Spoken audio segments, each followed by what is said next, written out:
Łestry dieta napisył Witold Błebrowści.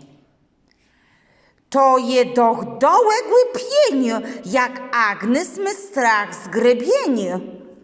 Łepłe rynku zjadła renik. Kuli tegłe to nie wi nicht.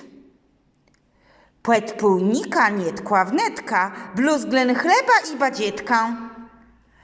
Pełni ciasto dietetowi, leno zupka i schabłewi. Dotem jodny aliteli, jak zwykły się prze niedzeli. Na płet wieciórk zjadła grizu, z lonum soką salatnicą. Zjadła dregły, płewim ścierze, że bez trzemac do wiecierze.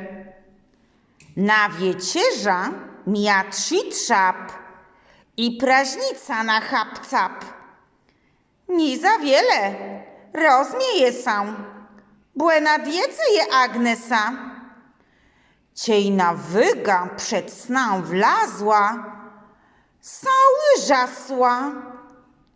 Je chyba wnet kłesia leja, ściegłe je płe prywdze teja.